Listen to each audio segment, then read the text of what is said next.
À luz de fim de tarde, um dourado melancólico que só o outono em Petrópolis sabia pintar coava-se pelas frestas da persiana de madeira do meu quarto. Fazia exatamente 1 ano, 365 dias desde que o chão sob os meus pés, um solo que eu julgara ser de rocha maciça, cultivado por 40 anos de casamento, se revelara um pântano de areia movediça. A data da nossa festa de aniversário de casamento, o marco de rubi que deveria celebrar uma vida de união, tornou-se o obelisco fúnebre da minha confiança na humanidade. Helena, eu dizia a mim mesma, encarando o rosto envelhecido, mas ainda digno no espelho. Helena, você sobreviveu.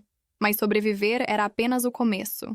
A verdadeira vida, a que eu escolhera construir sobre as ruínas, estava apenas florescendo. E o perfume de suas flores era o da vingança mais doce e implacável que existe. O sucesso absoluto e a felicidade reencontrada. A festa. Meu Deus.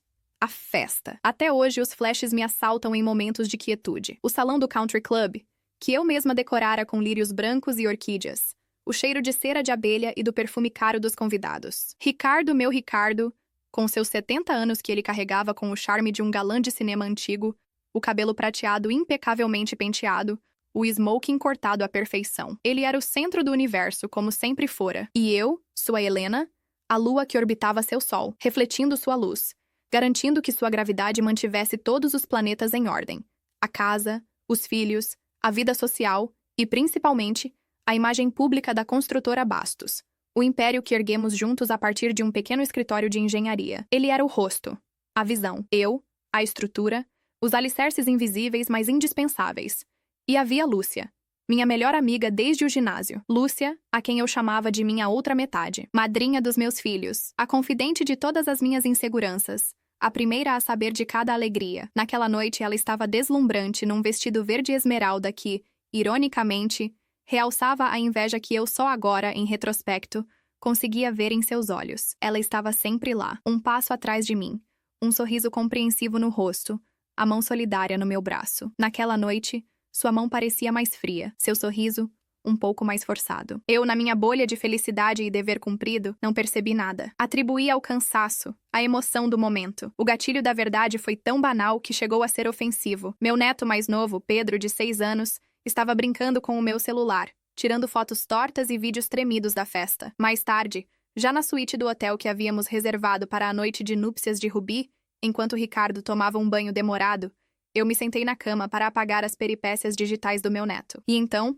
eu vi um vídeo de 40 segundos, gravado de baixo para cima, do canto de um dos sofás de veludo do lounge. A câmera acidentalmente ligada, esquecida por Pedro. O enquadramento pegava apenas as pernas e as mãos de 2 pessoas sentadas. A calça de smoking de Ricardo era inconfundível. E a outra perna, coberta pelo seda verde esmeralda também. Mas não foram as pernas que me paralisaram. Foram as mãos. A mão de Ricardo, a mesma que colocara uma aliança de rubis no meu dedo horas antes, repousava sobre o joelho de Lúcia, e os dedos dela, longos e finos, estavam entrelaçados nos dele, num gesto de intimidade antiga, familiar. Então, a voz de Ricardo, abafada, mas clara. Só mais um pouco, meu amor. Depois que a poeira baixar, seremos só nós 2. Ela não vai aguentar o tranco. E a risada de Lúcia, um som baixo, cúmplice. Estou esperando há tanto tempo, Rick. A vida toda. O ar me faltou. O som do chuveiro parecia o rugido de um oceano distante. O quarto luxuoso, com seu cheiro de lírios e champanhe, de repente se tornou uma câmara de tortura. 40 anos. 40 anos de almoços de domingo. De viagens em família, de noites em claro cuidando dos filhos com febre, de reuniões de negócios onde minhas ideias eram apresentadas por ele. 40 anos de confidências sussurradas para Lúcia ao telefone, de viagens de fim de semana só nós 2, de choros compartilhados por perdas e medos. Minha vida inteira era uma farsa. Eu não era a lua de Ricardo. Era um satélite obsoleto prestes a ser descartado. Eu não era a outra metade de Lúcia. Era o obstáculo que ela esperava pacientemente que fosse removido. Quando Ricardo saiu do banheiro, envolto em um roupão branco, sorrindo aquele sorriso que um dia fez meu coração disparar, ele me encontrou sentada na mesma posição, o celular na mão, o rosto uma máscara de gelo. Ele percebeu a mudança na atmosfera instantaneamente, aquele instinto de predador que ele usava nos negócios. O que foi, meu bem? Cansada? Eu não respondi. Apenas virei o celular para ele e apertei o play. O sorriso dele murchou. O sangue drenou de seu rosto, deixando-o pálido, velho. Pela primeira vez em 40 anos, eu vi Ricardo sem seu escudo de confiança. Eu o vi nu, não no corpo, mas na alma. E a visão era patética. Ele gaguejou, tentou negar, A clássica ladainha do "não é o que parece", mas o áudio era irrefutável. Ela, Lúcia, foi a única coisa que consegui dizer. Minha voz era um fiapo de som. Ele baixou a cabeça. A confissão silenciosa foi mais devastadora do que qualquer grito. Naquela noite eu não chorei. Eu não gritei. Uma frieza sobrenatural tomou conta de mim. Era a dormência que precede a dor lancinante da amputação de um membro. Eu peguei minha bolsa, as chaves do carro e saí daquele quarto sem olhar para trás. Dirigi por horas, sem rumo, o rádio mudo. O único som sendo o zumbido dos pneus no asfalto e a repetição incessante daquelas duas frases na minha mente. Ela não vai aguentar o tranco. Estou esperando a vida toda. Eles não tinham apenas me traído. Eles haviam me subestimado. Eles haviam assinado minha sentença de morte emocional, me julgando fraca, descartável. Os dias que se seguiram foram um borrão de dor, um nevoeiro denso e cinzento que se instalou sobre a minha existência. Eu me refugiei na casa de campo da família, um lugar que sempre fora sinônimo de alegria e reunião, e que agora parecia um mausoléu. Os telefonemas eram incessantes. Ricardo, Lúcia, meus filhos, preocupados. Eu não atendia ninguém. A voz de Ricardo era a de um estranho.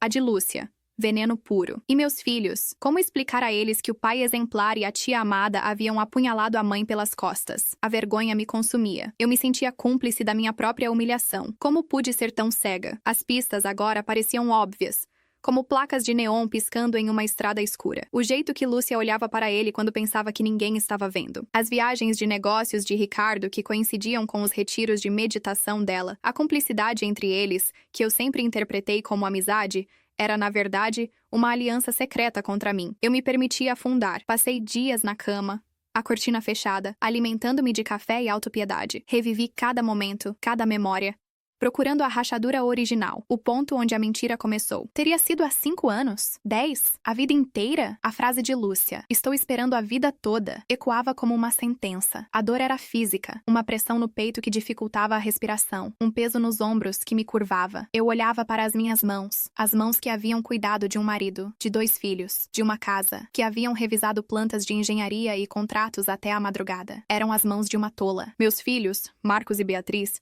finalmente arrombaram minha autoimposta solidão. Chegaram sem avisar, os rostos vincados de preocupação. Beatriz, com seu jeito prático e direto, sentou-se na beira da minha cama e segurou minha mão. "Mãe, você precisa comer. Você precisa reagir. O que aconteceu?" Marcos, mais sensível, apenas me olhava com uma tristeza profunda. Eu desabei. Contei tudo, entre soluços que rasgavam minha garganta. A vergonha, a dor, a traição. Vi o choque e a raiva nos olhos deles. A incredulidade se transformando em fúria contra o pai e a tia. Naquele momento, o amor deles foi a primeira boia em meu oceano de desespero. Mas mesmo com o apoio deles, a escuridão persistia. Ricardo começou a enviar e-mails, longos, cheios de justificativas. Falava de uma crise da meia-idade tardia, de se sentir invisível, de uma solidão que o consumia. Tentava pintar Lúcia como uma aproveitadora, uma serpente que o seduzira em um momento de fraqueza. Eram as desculpas de um homem fraco tentando salvar sua imagem, não seu casamento. Lúcia, por sua vez, tentou o caminho da pena. Mensagens dizendo que me amava, que foi um erro terrível, que não sabia como aquilo tinha acontecido. Mentiras. Cada palavra, uma nova facada. Uma tarde, arrastando-me pela casa, entrei no antigo escritório do meu pai, que mantínhamos intacto. A poeira cobria os móveis de mogno. Passei os dedos pela lombada dos livros de direito e filosofia. E então, meus olhos pousaram em um livro pequeno, de capa gasta, que meu pai me dera quando eu tinha 20 anos, pouco antes de me casar com Ricardo. Quem pensa enriquece, de Napoleon Hill. Meu pai, um homem de origem humilde que se tornara um juiz respeitado, dizia que aquele livro continha os segredos não só para a riqueza material, mas para a riqueza de espírito. Toda a diversidade, minha filha, ele me dissera colocando o livro em minhas mãos, traz consigo a semente de um benefício equivalente ou maior. Na época, eu sorri, agradeci e guardei o livro, jovem e apaixonada demais para prestar atenção em filosofia de autoajuda. Agora, com 65 anos, o corpo e a alma doendo, aquelas palavras me atingiram com a força de uma revelação, a semente de um benefício equivalente ou maior. Que benefício poderia haver em ter meu mundo destruído? Em ser traída pelo homem da minha vida e pela minha melhor amiga? A ideia parecia um insulto. Mas eu peguei o livro. Sentei-me na poltrona de couro gasta do meu pai, o cheiro de tabaco e papel velho me envolvendo como um abraço fantasma. E comecei a ler. Li sobre o desejo ardente, sobre a necessidade de ter um propósito definido. Li sobre o Mastermind, A aliança de mentes em prol de um objetivo comum. Li sobre a transmutação da energia negativa em combustível para a ação. E capítulo após capítulo, uma mudança sutil começou a acontecer dentro de mim. A neblina da dor não se dissipou, mas um pequeno ponto de luz começou a brilhar através dela. A frase de Ricardo ecoou novamente. Ela não vai aguentar o tranco. Ele não estava apenas prevendo meu colapso. Ele contava com ele. Meu sofrimento era parte do plano deles. Minha anulação era a condição para a felicidade deles. Eles precisavam que eu me tornasse uma vítima, uma coitada, uma figura trágica para que a narrativa deles fizesse sentido, para que pudessem talvez até sentir um pouco de pena de mim, aliviando sua própria culpa. E foi aí, sentada naquela poltrona empoeirada, com o livro de Napoleon Hill no colo, que a semente começou a germinar. A autopiedade, a dor, o luto, eram veneno para mim, mas eram o néctar para eles. E se eu me recusasse a beber desse veneno? E se, em vez de me desintegrar, eu me reinventasse? E se eu usasse cada grama da dor, da humilhação e da raiva, não para me destruir, mas para construir algo novo, algo meu, algo que provasse, não para eles, mas para mim mesma, que eu não era frágil, que eu não apenas aguentaria o tranco, mas que eu seria o próprio tranco. A decisão não foi um momento de euforia. Foi uma faísca fria e dura de determinação no fundo do meu ser. Eu não iria me vingar destruindo-os. Isso seria me rebaixar ao nível deles. Minha vingança seria construtiva. Eu iria construir uma vida tão plena, tão bem-sucedida e tão significativa que a existência deles se tornaria uma nota de rodapé irrelevante na minha história. A decisão que tomei naquele dia foi a de transformar a maior adversidade da minha vida no alicerce do meu maior triunfo. Eu iria mostrar a eles e ao mundo, mas principalmente a mim mesma, quem era Helena Bastos quando não estava mais na sombra de ninguém. O jogo havia mudado. Eu não era mais uma peça no tabuleiro deles. Eu era a jogadora e estava prestes a fazer minha primeira jogada. A primeira etapa do meu plano, que se formava com uma clareza assustadora em minha mente, era a separação total. Não apenas do homem, mas do império que ajudara a construir. A construtora Bastos era tanto minha quanto dele. Eu conhecia cada contrato, cada fornecedor, cada estratégia de mercado. Durante décadas, eu fui a eminência parda, a conselheira silenciosa cujas análises e instintos guiaram muitas das decisões mais lucrativas de Ricardo. Ele era o rosto público, o vendedor carismático. Eu era a arquiteta da estabilidade da empresa. Essa simbiose que eu via como parceria, ele via como conveniência. Agora, essa conveniência seria desfeita, e ele sentiria o peso da minha ausência. O primeiro telefonema não foi para um terapeuta, mas para o melhor advogado de direito empresarial e de família do Rio de Janeiro, Dr. Arthur Sampaio, um homem conhecido por sua frieza calculista e sua aversão a sentimentalismos. Eu precisava de um bisturi, não de um ombro para chorar. Marquei uma reunião em seu escritório na Avenida Rio Branco. Pela primeira vez em semanas, eu me vesti com propósito.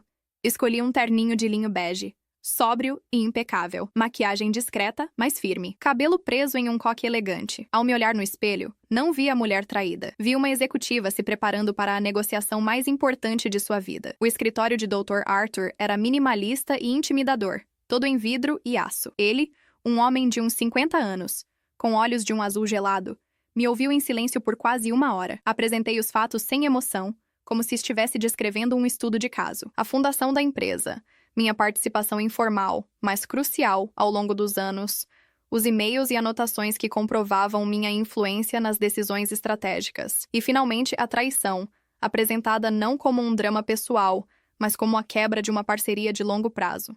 Entreguei a ele um pendrive com cópias de tudo o que eu pude reunir. E-mails antigos, planos de negócios que eu redigira, anotações de reuniões. Quando terminei, ele inclinou-se para trás em sua cadeira de couro. Dona Helena, o caso é complexo. Sua participação na empresa não está formalizada no contrato social da maneira como deveria. Ricardo é o sócio majoritário no papel. Podemos brigar por uma compensação, uma pensão generosa, mas tomar metade da empresa será uma batalha hercúlea. Dr. Arthur, eu disse, minha voz firme, sem um pingo de hesitação, eu não quero metade da empresa. Querer a construtora Bastos seria continuar atrelada ao meu passado, ao nome dele. Eu quero o valor correspondente à minha contribuição. Quero liquidez. Quero os recursos para começar meu próprio projeto. E quero isso de forma rápida e discreta. Ricardo preza, acima de tudo, pela imagem dele. Uma batalha judicial pública, com os detalhes da sua indiscrição vindo a público, seria devastadora para a reputação da construtora E para ele pessoalmente. Use isso. Um brilho de admiração passou por seus olhos azuis. Ele havia entendido. Eu não estava ali como uma esposa magoada querendo vingança. Eu estava ali como uma estrategista. Entendi perfeitamente, Dona Helena. Você não quer a guerra, você quer o resultado da guerra. Deixe-me estudar o material.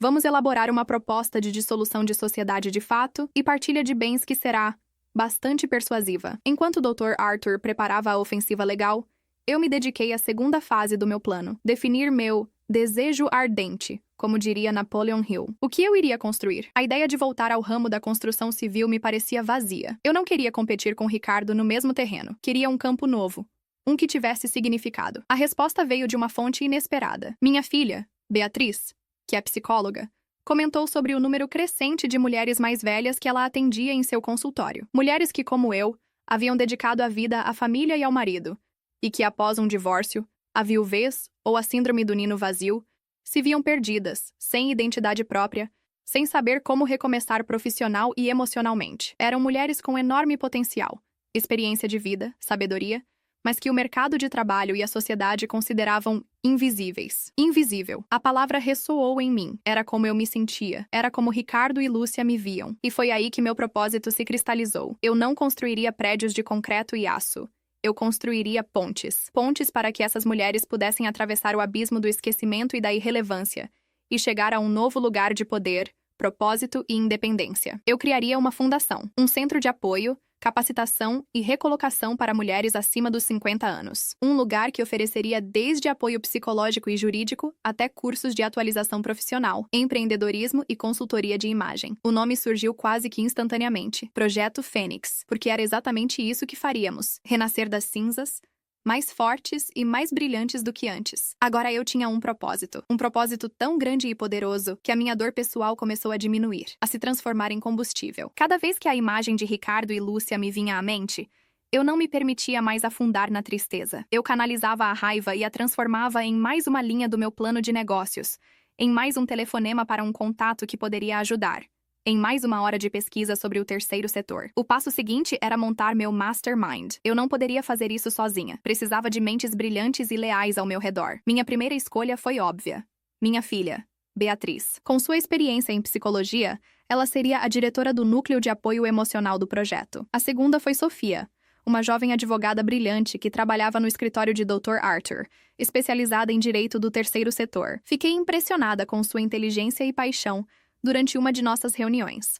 Convidei-a para um café. Sofia, estou iniciando um projeto que é a missão da minha vida. Preciso de alguém que cuide de toda a estrutura legal e administrativa da fundação com a mesma paixão que eu tenho pela causa. Quero você como minha diretora executiva. Os olhos dela brilharam. Ela estava cansada da burocracia dos grandes escritórios e buscava algo com mais alma. Ela aceitou na hora. A terceira peça do meu quebra-cabeça foi mais difícil de encontrar. Eu precisava de alguém com grande experiência no mundo corporativo e de eventos. Alguém que pudesse abrir portas e captar recursos. Lembrei-me de Dona Iris, uma lenda no mundo das relações públicas do Rio, agora aposentada. Ela havia sido uma das poucas mulheres a dirigir uma grande agência nos anos 80. Era famosa por sua mente afiada e sua agenda de contatos que parecia uma enciclopédia do poder. Eu não a conhecia pessoalmente, mas consegui seu contato através de um amigo em comum. Liguei, me apresentei e pedi uma reunião. Ela me recebeu em seu apartamento deslumbrante na Vieira Solto. Uma senhora de quase 80 anos, com uma energia de 30. Cabelos brancos curtos,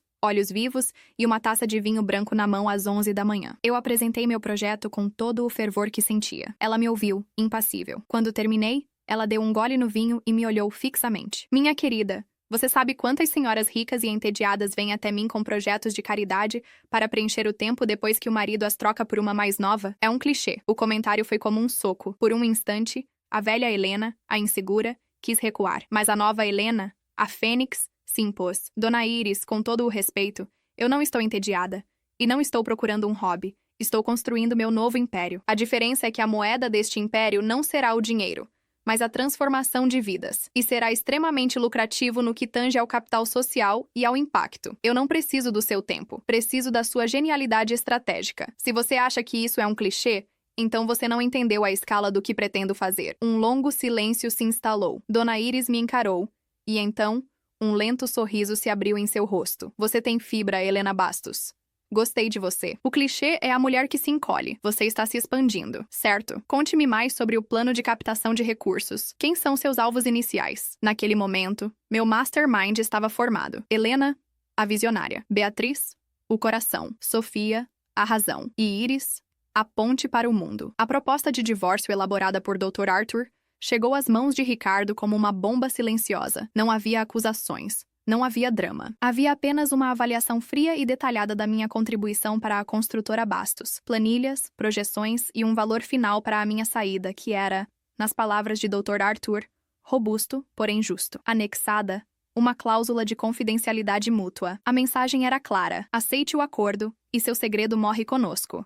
Recuse, e o escândalo destruirá sua preciosa reputação. Ricardo, o homem que achava que eu não aguentaria o tranco, percebeu que estava encurralado. Não por uma ex-esposa histérica, mas por uma adversária formidável. Ele tentou contra-atacar. Ligou-me a voz melosa, falando da nossa história, do nosso legado. Helena, não podemos terminar assim. Isso é coisa desses advogados abutres. Somos nós, Rick e Lena. Podemos resolver isso com uma conversa, um café. Não há mais nós, Ricardo, respondi, minha voz calma como um lago congelado. Há você e há a mim, e eu estou apenas reivindicando o que é meu por direito. A proposta está na mesa. Seu advogado sabe como proceder. Passar bem, e desliguei. Aquele telefonema foi a confirmação de que eu estava no caminho certo. O poder havia mudado de mãos. Ele não estava mais no controle. Eu estava. A decisão de não me entregar à dor, mas de usá-la como alavanca, havia me dado uma força que eu jamais imaginei possuir. A Fênix estava pronta para alçar voo, e o fogo que a impulsionava era a certeza de que o melhor da minha vida não estava no passado que me foi roubado, mas no futuro que eu mesma estava desenhando, tijolo por tijolo. A reação de Ricardo e Lúcia à minha ofensiva foi exatamente como eu previra. Uma mistura de choque, negação e, finalmente, pânico. Ricardo, o mestre negociador, o homem acostumado a ditar os termos, viu-se diante de um ultimato que não podia contornar. A ameaça velada, mas potentíssima, de um escândalo público era seu calcanhar de Aquiles. Sua imagem de empresário íntegro, de patriarca exemplar, era o pilar sobre o qual ele construíra não apenas seus negócios, mas sua própria identidade. Um divórcio litigioso, expondo um caso de longa data com a melhor amiga da esposa, seria uma mancha indelével. Os acionistas minoritários ficariam nervosos. Os bancos reavaliariam suas linhas de crédito, e a sociedade carioca, sempre ávida por uma boa fofoca, o devoraria. Ele tentou uma última cartada. Enviou nosso filho, Marcos, como emissário. Marcos, o artista sensível da família, o mediador por natureza. Ele chegou à minha casa de campo com o semblante dividido entre a lealdade ao pai e a solidariedade à mãe. Mãe, o papai está arrasado. Ele disse que o valor que a senhora está pedindo vai descapitalizar a empresa. Ele acha que a senhora está sendo vingativa. Eu servi um chá para nós dois e o encarei com serenidade. Marcos, meu filho, o que seu pai chama de vingança, eu chamo de justiça. Por 40 anos, minha mente e meu tempo foram um ativo não contabilizado da construtora Bastos. Eu não era uma esposa que apenas oferecia apoio moral. Eu era uma sócia não remunerada. Agora estou apenas cobrando a fatura dos meus serviços.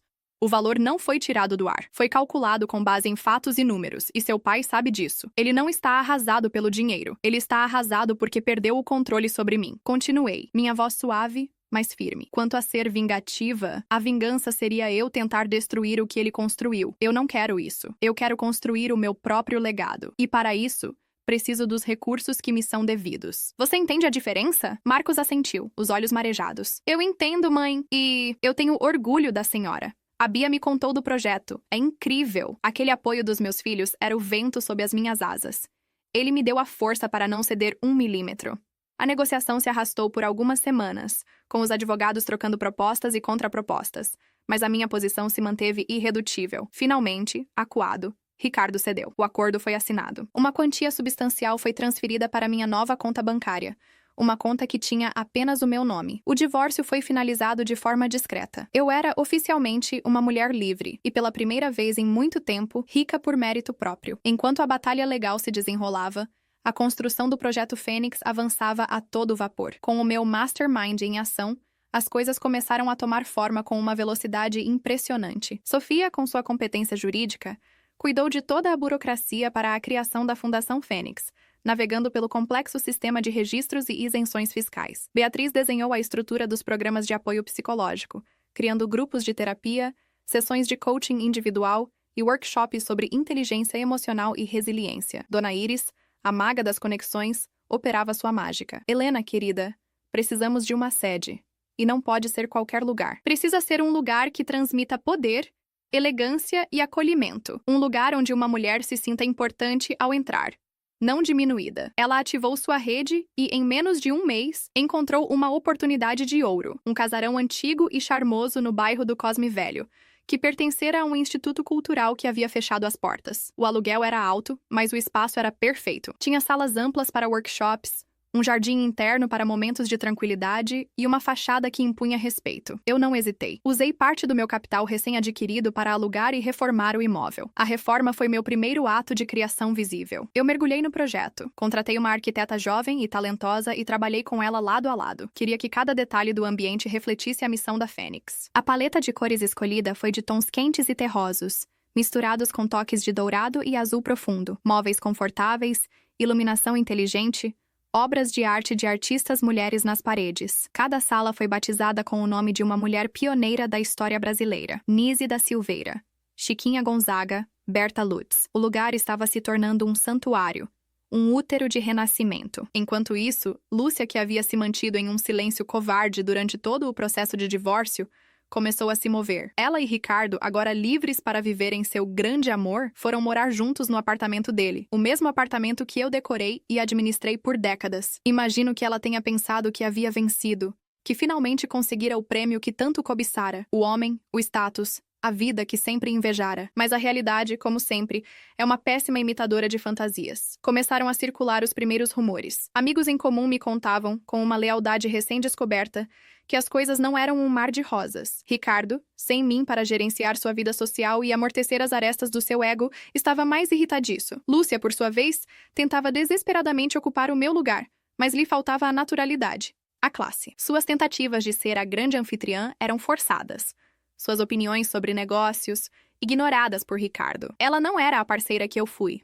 Era um adorno, e um adorno que começava a perder o brilho. A sociedade, que ela tanto almejava conquistar, a olhava com desconfiança. Ela não era a esposa legítima. Era a outra, a amiga que traiu a amiga. Em eventos sociais, sentia os sussurros, os olhares de soslaio. Ela, que sempre viveu à minha sombra, descobriu que a sombra, por vezes, oferece mais proteção do que o centro do palco. Eu, por outro lado, estava ocupada demais para me importar com o drama deles. O projeto Fênix me consumia de uma forma positiva e energizante.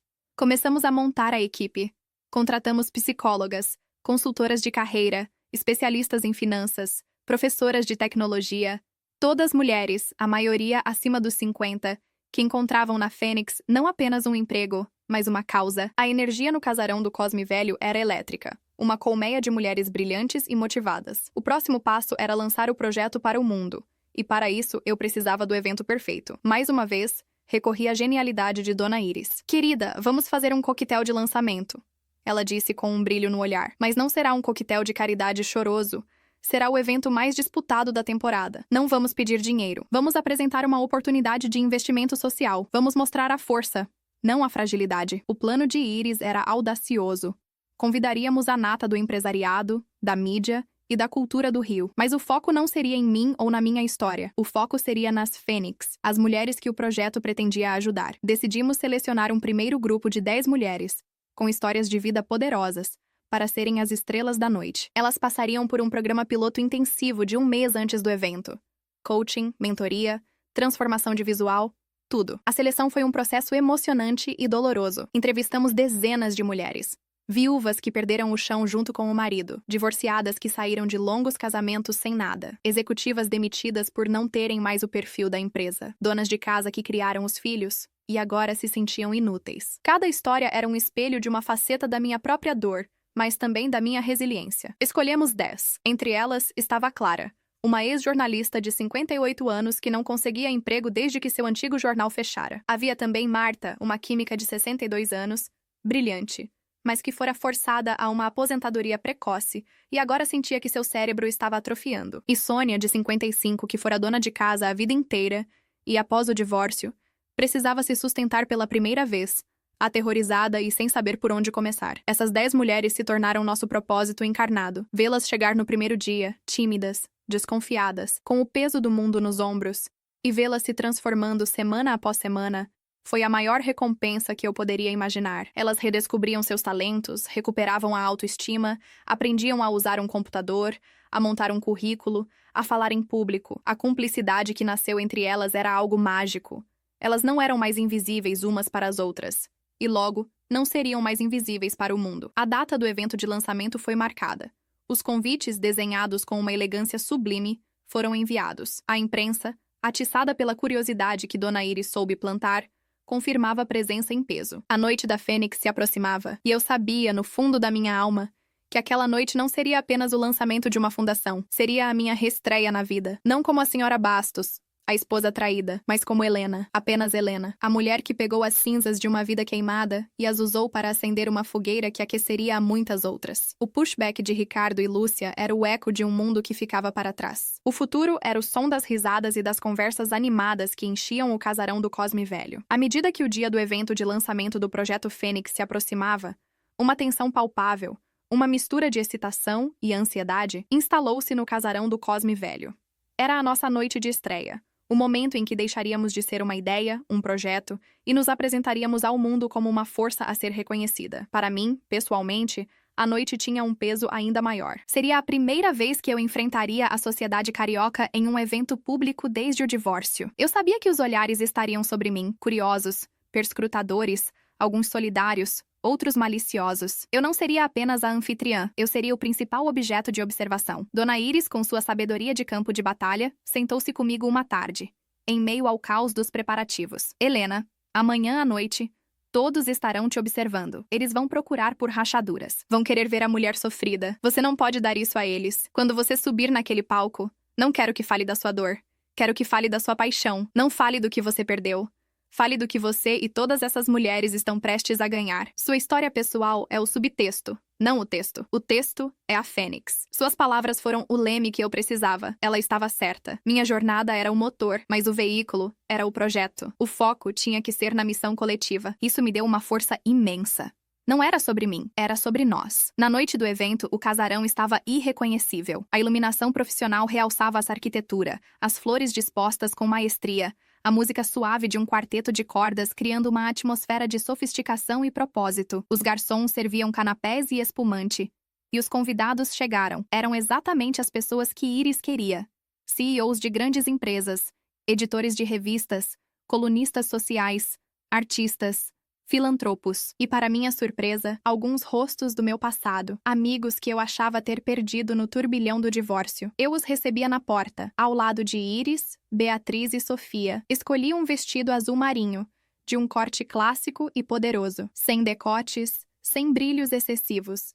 Apenas a elegância da simplicidade. Minha joia era um colar de pérolas que fora da minha mãe. Eu me sentia calma, centrada. Cada aperto de mão, cada abraço, cada parabéns pela iniciativa, Helena, me fortalecia. Vi nos olhos de muitos uma admiração genuína. Eles não viam uma vítima. Viam uma líder. O ponto alto da noite seria o meu discurso e a apresentação das 10 primeiras Fênix. Quando subi ao pequeno palco montado no salão principal, um silêncio se fez. As luzes se focaram em mim. Por um segundo, meu coração disparou. Procurei por rostos amigos na plateia. Vi Beatriz sorrindo, me encorajando. Vi Sofia assentindo com confiança. Vi o olhar severo, mas orgulhoso, de Dona Iris. E vi as minhas 10 mulheres, sentadas na primeira fila, vestidas com elegância, os rostos iluminados pela esperança. Elas eram meu espelho. Boa noite a todos.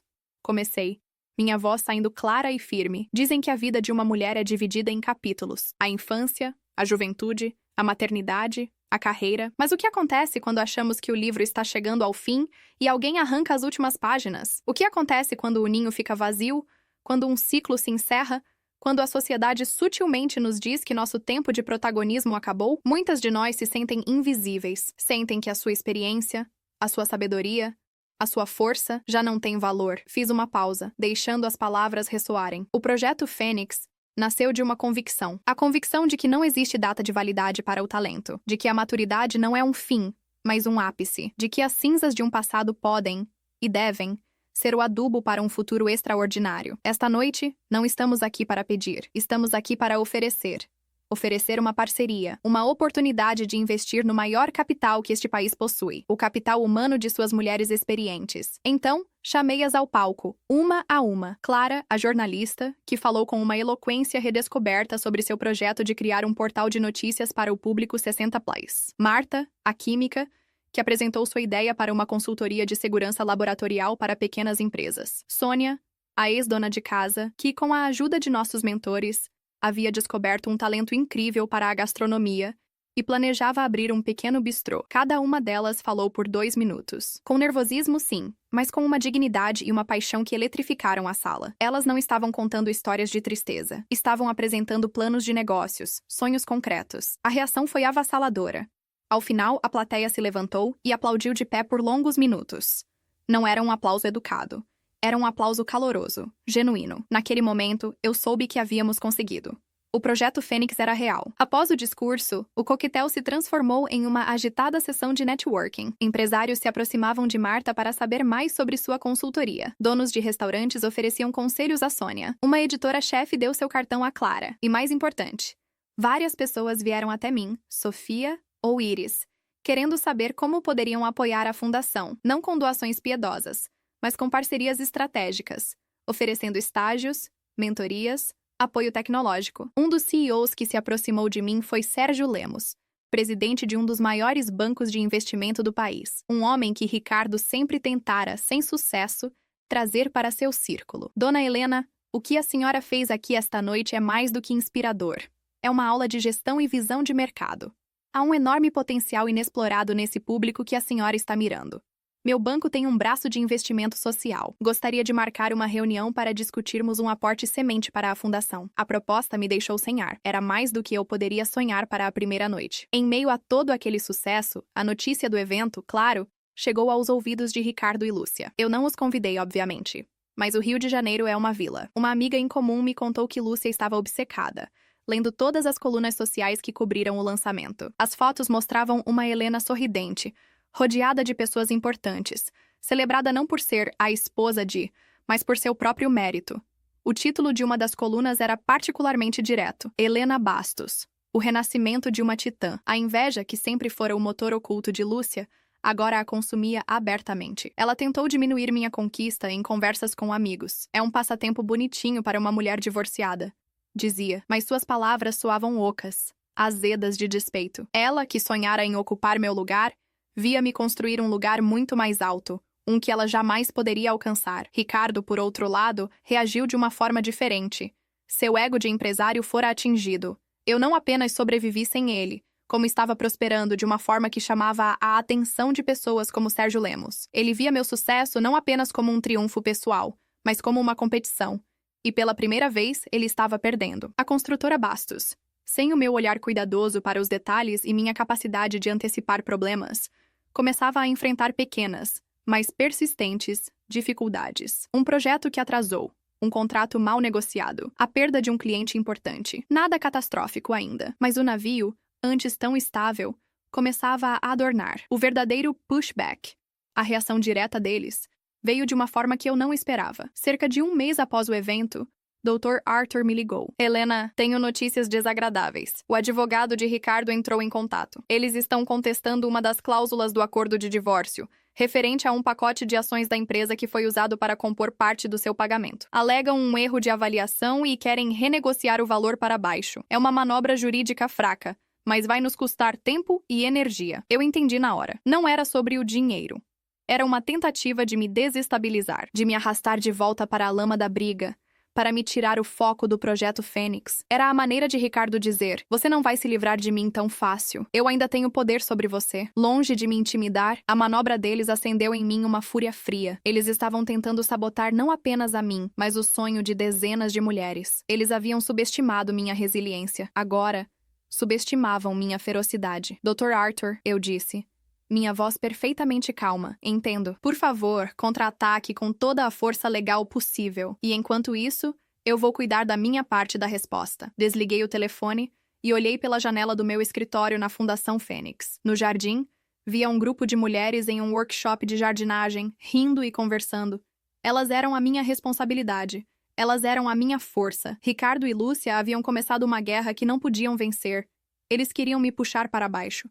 Mal sabiam eles que eu já tinha aprendido a voar. A batalha deles era pequena, pessoal, movida por ego e despeito. A minha era grande, coletiva, movida por propósito. E o propósito sempre vence. A tentativa de Ricardo de me enredar em uma nova batalha judicial foi o catalisador que transformou minha determinação em uma couraça impenetrável. Sua manobra, destinada a me distrair e minar meus recursos, teve o efeito oposto. Aguçou meu foco e solidificou minha resolução. Ele esperava que eu me desgastasse com o litígio, que o medo de perder parte do meu capital me paralisasse. Ele não entendeu que meu verdadeiro capital não estava mais no banco. Estava na energia pulsante do casarão do Cosme Velho, na transformação visível das mulheres que acolhíamos, no propósito que agora norteava cada segundo do meu dia, enquanto o Dr. Arthur e sua equipe cuidavam da briga nos tribunais, tratando-a com a frieza técnica que ela merecia. Eu me concentrei em acelerar o crescimento da Fundação Fênix.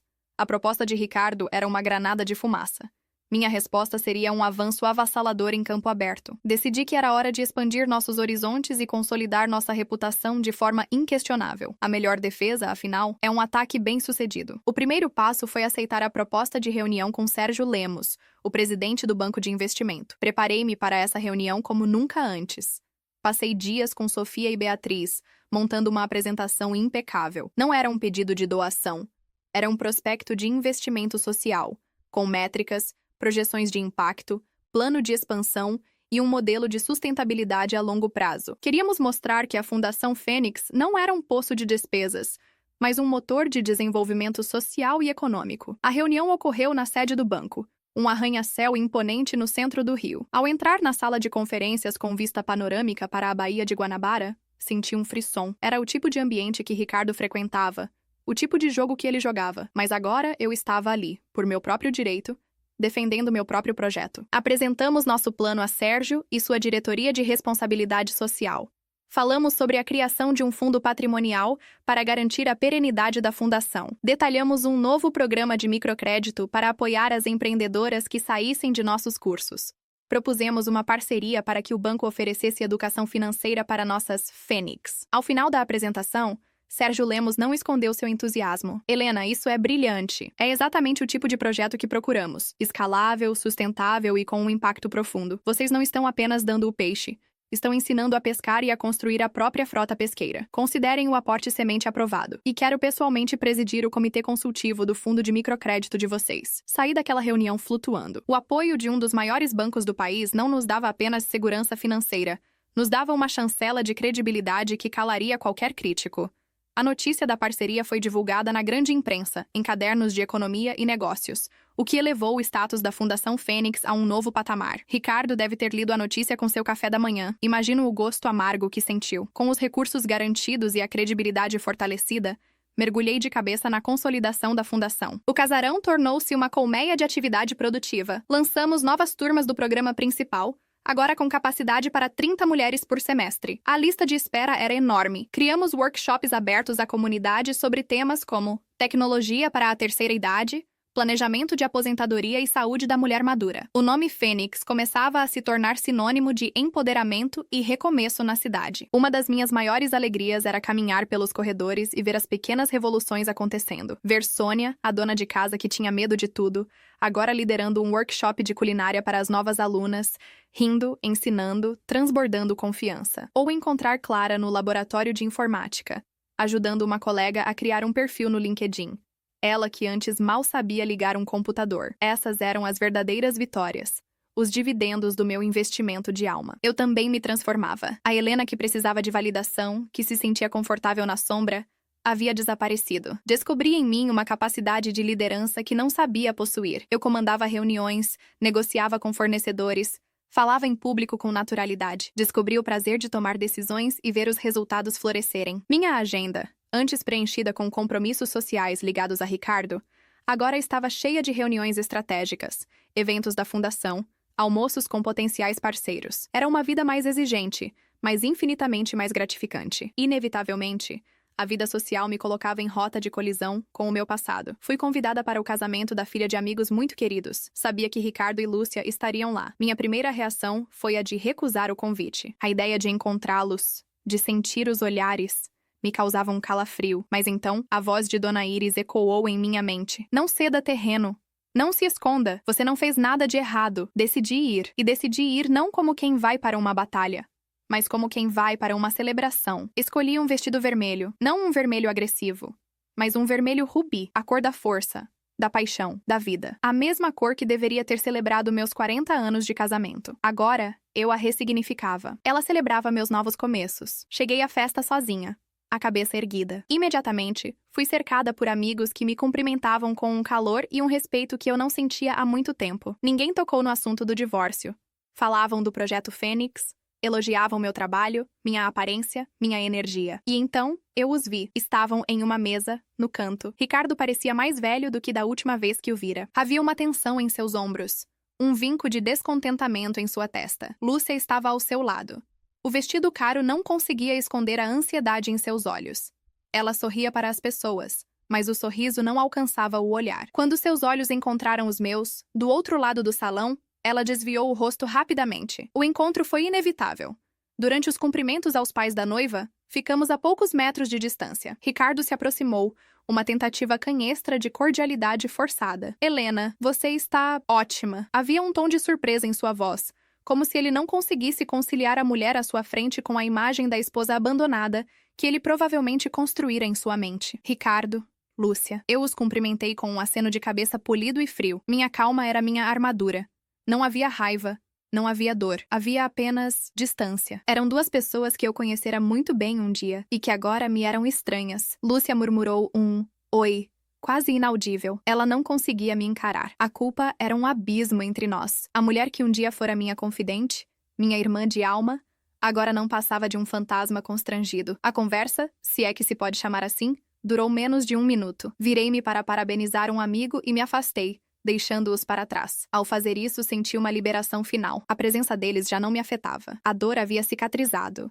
E no lugar dela havia uma serena indiferença. Eles haviam perdido o poder de me ferir. Mais tarde, naquela noite, sentada à minha mesa, conversando animadamente com um grupo de amigos, olhei discretamente na direção deles. Lúcia parecia discutir algo com Ricardo em voz baixa. Ele gesticulava, impaciente. A cena exalava infelicidade. A fantasia do grande amor que superaria tudo se desfazia sob o peso da realidade, da culpa e do ressentimento. Eles haviam construído sua relação sobre a minha destruição, mas, como qualquer construção com alicerces podres, ela estava fadada a ruir. Eu, por outro lado, estava cercada de risos, de amizade verdadeira, de conversas sobre o futuro. Naquela noite, entendi a verdade mais profunda da minha jornada. A decisão que eu tomara não foi apenas sobre construir uma fundação ou refazer minha vida. Foi sobre reivindicar minha própria narrativa. Eles haviam tentado escrever um final trágico para mim, mas eu peguei a caneta de suas mãos e comecei um novo livro. Um livro muito mais interessante. E o melhor capítulo ainda estava por vir. O sucesso da Fundação Fênix não era apenas a minha vitória. Era a prova irrefutável do fracasso moral deles. E essa,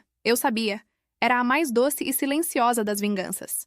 O tempo, esse escultor implacável e justo, continuou seu trabalho, e com ele, o projeto Fênix floresceu de uma maneira que superou até mesmo as minhas projeções mais otimistas. A semente plantada na dor e regada com determinação havia se tornado uma árvore frondosa, cujos galhos ofereciam sombra e abrigo a um número cada vez maior de mulheres. O aporte do banco de Sérgio Lemos foi o primeiro de muitos. Outras empresas, inspiradas pelo sucesso e pela visibilidade da nossa parceria, quiseram se associar à marca Fênix. Criamos um selo de empresa amiga da Fênix, para aquelas que se comprometiam a contratar mulheres acima dos 50 anos, a oferecer programas de mentoria ou a apoiar financeiramente nossa causa. A ideia, uma sugestão brilhante de Dona Iris, transformou a responsabilidade social em um ativo de marketing para as empresas e, ao mesmo tempo, abriu portas concretas para as nossas mulheres no mercado de trabalho. A Fundação expandiu seus programas. Lançamos o tão sonhado fundo de microcrédito que permitiu a Sônia, nossa primeira chefe de cozinha, a abrir seu bistrô, O Sabor de Recomeço. O lugar tornou-se um sucesso, conhecido por sua comida afetiva e por empregar exclusivamente mulheres que passaram pela Fênix. Histórias como a dela se multiplicavam. Clara, a jornalista, conseguiu financiamento para seu portal de notícias, o 60 Paz, que se tornou uma voz influente para a sua geração. Marta, a química, montou sua consultoria e foi contratada por uma grande farmacêutica para revisar seus protocolos de segurança, um trabalho que ela amava e que a fazia se sentir valorizada novamente. Cada sucesso individual era uma vitória coletiva. Publicávamos essas histórias em nosso site, em nossas redes sociais, em nosso relatório anual. Não eram apenas estatísticas, eram biografias de ressurreição. E eu, que começara tudo isso para salvar a mim mesma, encontrei minha salvação ao testemunhar a salvação de tantas outras. A minha dor pessoal havia sido transmutada em um propósito tão vasto que ela se tornou pequena, quase insignificante, diante da alegria e da esperança que pulsavam no casarão do Cosme Velho. Inevitavelmente, a visibilidade crescente do meu trabalho me colocou em novos palcos. Fui convidada para dar palestras em conferências sobre empreendedorismo social, liderança feminina e economia prateada. A princípio, a ideia me aterrorizava. Falar sobre minha jornada de forma tão explícita? Mas Beatriz me convenceu. Mãe, sua história não é mais só sua. É um farol. Você não precisa dar detalhes do que aconteceu. Você só precisa mostrar o caminho que percorreu da adversidade à oportunidade. Isso vai inspirar milhares de outras mulheres. Ela estava certa. Minha primeira palestra foi em um grande evento em São Paulo. O auditório estava lotado. Enquanto falava, não via uma multidão de estranhos, mas centenas de Helenas em potencial. Mulheres que talvez estivessem, naquele exato momento, passando por seus próprios infernos particulares. Falei com o coração, seguindo o conselho de Iris, o foco na paixão, não na dor. Falei sobre o poder da decisão, sobre a importância de construir um mastermind, sobre a alquimia de transformar energia negativa em combustível para a criação. Ao final, a ovação foi estrondosa. Muitas mulheres vieram falar comigo depois, os olhos brilhando de lágrimas e de uma nova determinação. Naquele dia, entendi que o alcance da Fênix poderia ir muito além dos muros do nosso casarão. A vida pessoal também encontrou um novo e sereno equilíbrio. Meus filhos, Marcos e Beatriz, tornaram-se meus maiores aliados e confidentes. Nossa relação, antes mediada pela figura central de Ricardo, tornou-se mais direta, mais honesta. Eles se orgulhavam da nova Helena e participavam ativamente da fundação. Meus netos adoravam passar as tardes no jardim do casarão, em meio àquela energia feminina e vibrante. Eu não procurei um novo amor. Não que estivesse fechada a ele, mas minha vida estava tão plena, tão preenchida de propósito, amizade e alegria, que a necessidade de um parceiro romântico simplesmente não se manifestava. Descobri a diferença entre estar sozinha e estar em solidão. Eu estava sozinha, mas nunca solitária.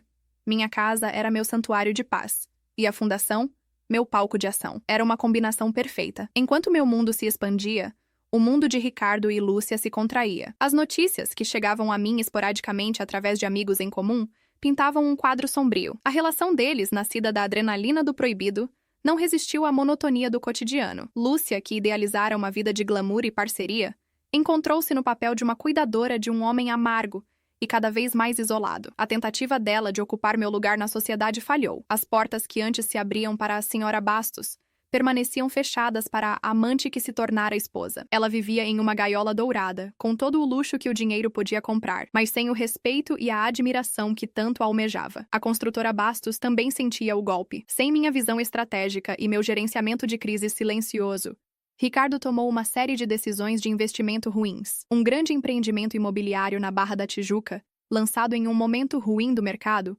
tornou-se um mico, um esqueleto de concreto que drenava os recursos da empresa. A outrora sólida construtora começou a aparecer nas páginas de economia não mais por seus sucessos, mas por suas dificuldades financeiras. A batalha judicial que ele iniciara contra mim se arrastava, consumindo mais dinheiro e energia. E os tribunais, em primeira instância, deram ganho de causa a mim, considerando a manobra dele um ato de má-fé. O universo, com sua ironia poética, estava cobrando a conta. A estabilidade que ele descartara em busca de uma emoção passageira era, na verdade, o pilar que sustentava todo o seu império. E sem esse pilar, tudo começava a ruir. O clímax silencioso dessa derrocada ocorreu em uma tarde chuvosa de terça-feira. Minha secretária anunciou que Lúcia estava na recepção, sem hora marcada, e insistia em falar comigo. Meu primeiro impulso foi mandá-la embora. Que direito ela tinha de invadir meu santuário? Mas uma curiosidade fria e uma sensação de que um ciclo precisava ser fechado me fizeram mudar de ideia. Pedi que a mandassem subir. Ela entrou no meu escritório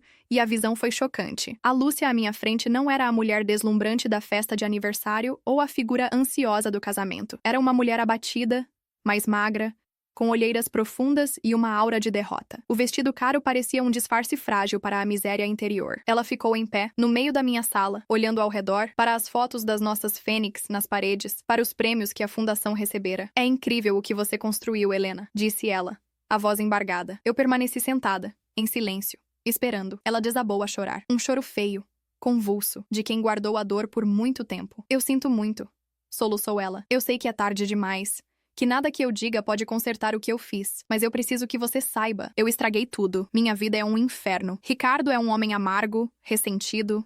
Ele me culpa por tudo, pela sua partida, pelos problemas na empresa. Ele me trata como se eu fosse um erro. E a verdade é que eu sou. Eu passei a vida inteira te invejando, Helena. Invejando sua força, sua família, seu casamento. Eu achei que se eu tivesse o que você tinha, eu seria feliz. Mas eu não roubei a sua vida. Eu destruí a minha. Eu a ouvi sem interromper. Não sentia pena. Não sentia raiva. Sentia apenas a confirmação de uma verdade universal. A felicidade construída sobre a infelicidade alheia é uma ilusão. Quando ela terminou, eu me levantei e fui até a janela, olhando a chuva cair sobre o jardim. Lúcia, eu não te perdoo. Eu disse calmamente. O perdão implicaria que o que você fez ainda tem poder sobre mim. E não tem mais. O que você e Ricardo fizeram foi o catalisador para a melhor fase da minha vida. Vocês me libertaram de uma existência que eu achava ser perfeita, mas que na verdade era uma gaiola. Vocês me forçaram a descobrir quem eu sou sem vocês. Virei-me para encará-la. Eu não te desejo o mal. Eu te desejo o que você me deu. A oportunidade de se reconstruir do zero. Se você é um erro, como diz, então use isso. Aprenda com ele. Encontre seu próprio caminho, mas não aqui. Meu mundo não tem mais espaço para você. Pedi que minha secretária a acompanhasse até a saída. Vi-a ir embora.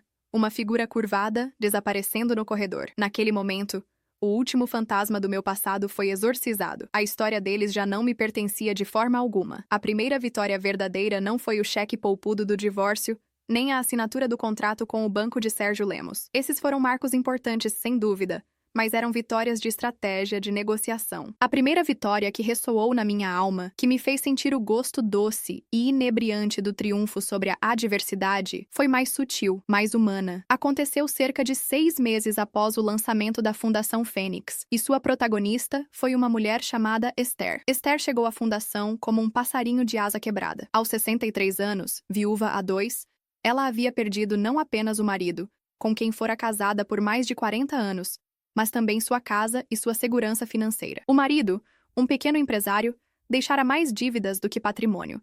E Esther, que nunca trabalhara fora e não entendia de finanças, viu-se despejada do apartamento onde criara os filhos e obrigada a morar de favor com uma sobrinha, em um quarto apertado nos fundos de uma casa na periferia. Quando a entrevistamos, ela mal conseguia nos olhar nos olhos. Sua voz era um sussurro, e suas mãos tremiam sem parar. Ela se sentia inútil, um fardo para a família, uma sobra da vida. Era o retrato da invisibilidade em seu estado mais cruel. Ela foi matriculada no nosso programa completo. No início, foi um desafio. Esther tinha medo da tecnologia, vergonha de sua falta de experiência profissional e uma autoestima tão baixa que era quase inexistente. Beatriz e sua equipe de psicólogas trabalharam intensamente com ela. Nos workshops de grupo, por semanas, ela mal falava. Apenas ouvia, absorvia, os olhos grandes e assustados registrando tudo. Aos poucos, porém, a mágica da Fênix começou a operar. A camaradagem com as outras mulheres, que compartilhavam histórias semelhantes de perda e recomeço, criou um ambiente seguro. Ela percebeu que não estava sozinha em sua dor. O ponto de virada para Esther foi em um workshop inesperado de artes manuais. A instrutora ensinava técnicas de encadernação, e ali, em meio a papéis, colas e linhas,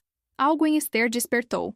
Suas mãos, antes trêmulas, tornaram-se firmes e precisas. Ela demonstrava um talento natural, um senso estético apurado. Seus cadernos eram pequenas obras de arte. Ao final do workshop, ela mostrou seu trabalho, timidamente, para a instrutora, que ficou maravilhada. "Esther, isso é profissional!" exclamou ela. Pela primeira vez em meses, vi um brilho de orgulho nos olhos de Esther.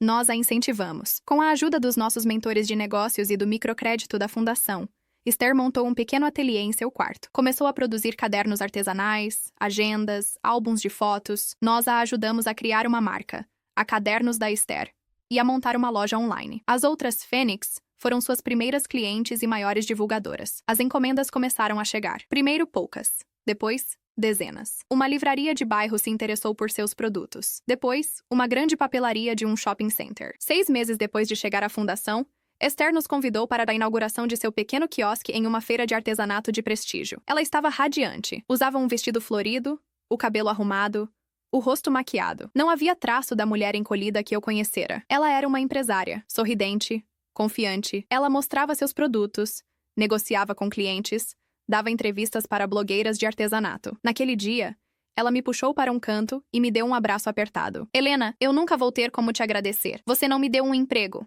Você me devolveu a vida. Você me fez lembrar que eu existo. As lágrimas que rolaram pelo meu rosto não eram de tristeza. Eram de uma alegria pura, avassaladora. Aquilo era o sucesso. Aquilo era a minha vingança. Ver a transformação de Esther, ver uma mulher que a sociedade havia descartado se tornar uma fonte de beleza e inspiração, era mais gratificante do que qualquer balanço financeiro positivo, do que qualquer nota em coluna social. Era a prova viva e pulsante de que meu propósito era real, de que a decisão que tomei naquele dia escuro, no escritório empoeirado do meu pai, tinha o poder de reescrever não apenas a minha história, mas a de muitas outras. A vitória sobre Ricardo e Lúcia não foi tê-los derrotado, foi ter tornado a traição deles o solo fértil para um jardim como aquele. Essa vitória pessoal e visceral me deu o combustível para a próxima grande etapa. O primeiro Simpósio Nacional da Mulher Madura, um evento de 2 dias organizado pela Fundação Fênix. A ideia ambiciosa era reunir especialistas de todo o país para debater saúde, carreira, finanças e bem-estar para mulheres acima dos 50. Queríamos colocar o tema na agenda nacional. Dona Iris, como sempre, pensou grande. Alugamos um centro de convenções, buscamos patrocínios de peso e montamos uma programação que era, ao mesmo tempo, acadêmica e inspiradora. O evento foi um sucesso retumbante.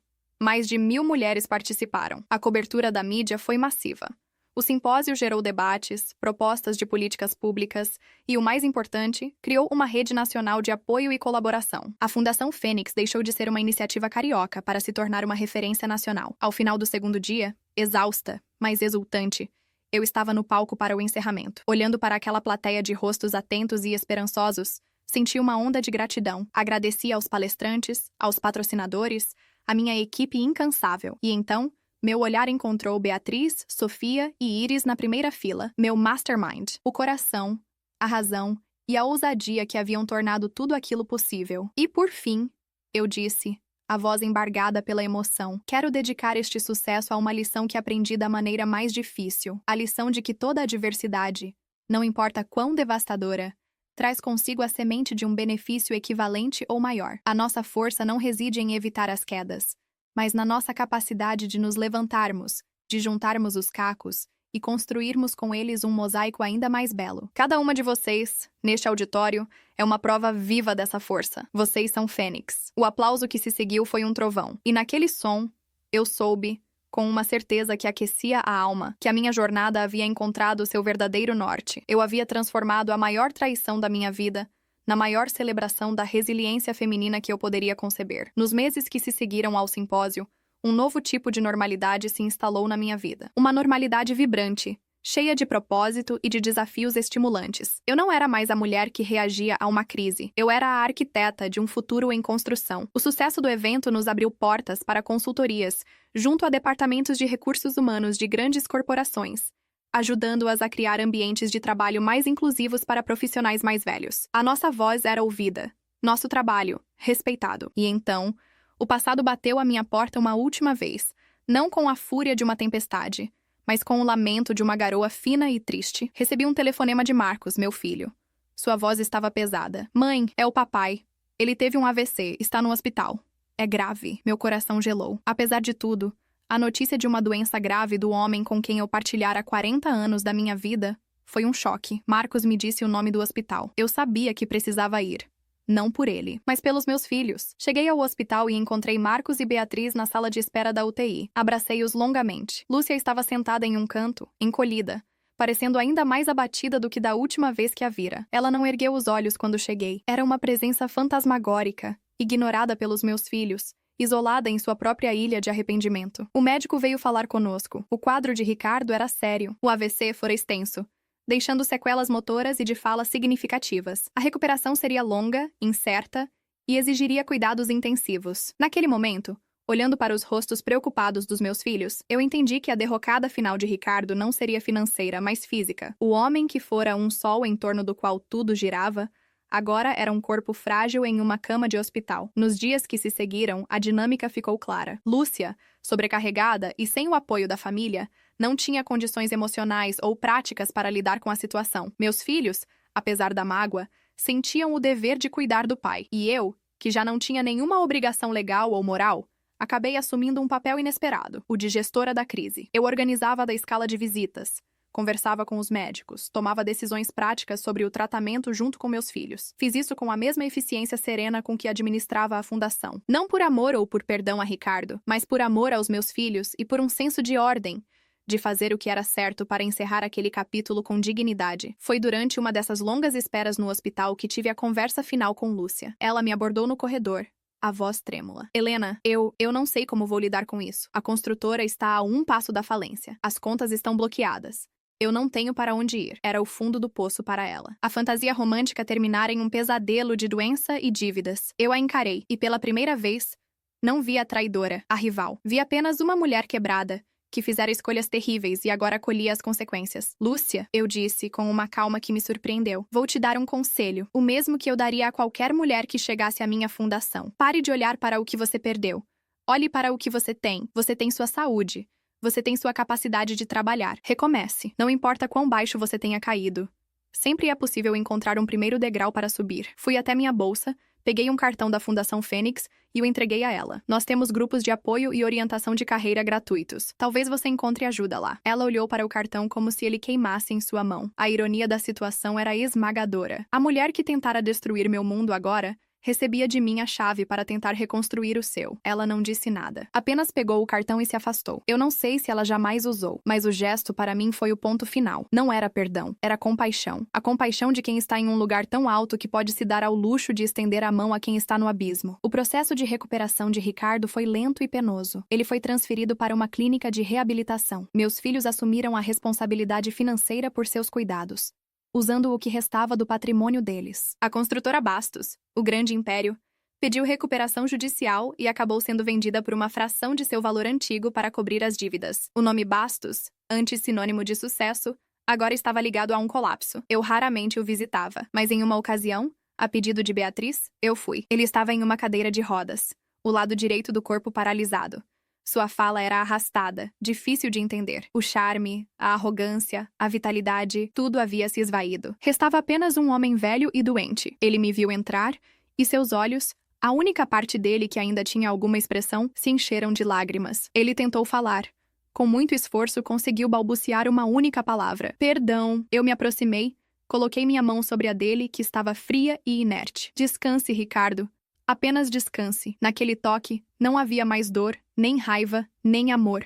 Havia apenas paz. A paz de um livro que finalmente chega à sua última página. A história dele e de Lúcia havia terminado em tragédia e arrependimento. A minha, que eles tentaram encerrar, estava no auge de seu florescimento. 2 anos se passaram desde aquele dia. A Fundação Fênix abriu filiais em São Paulo e Belo Horizonte. Nosso modelo de negócio social é estudado em universidades. Eu continuo à frente do conselho, mas deleguei o dia a dia para uma equipe competente, liderada por Sofia. Isso me deu tempo para escrever meu próprio livro, uma mistura de memórias e guia prático, que chamei de O Efeito Fênix. Tornou-se um best-seller. Hoje, sentada na varanda da minha casa de campo, a mesma onde um dia me afoguei em desespero, sinto uma gratidão profunda. Olho para o jardim, viçoso e cheio de vida, e vejo a metáfora perfeita da minha jornada. A traição de Ricardo e Lúcia foi o inverno rigoroso que parecia ter matado tudo. Mas ele foi necessário para limpar o terreno, para fortalecer as raízes. A decisão que tomei em seguida, a decisão de não ser vítima, de não me vingar, mas de construir, foi a primeira semente da primavera. E a primavera que se seguiu foi a mais exuberante, a mais colorida, a mais perfumada de toda a minha vida. Eles não me destruíram, eles me criaram. E essa foi a decisão que mudou tudo. A decisão de transformar cinzas em flores.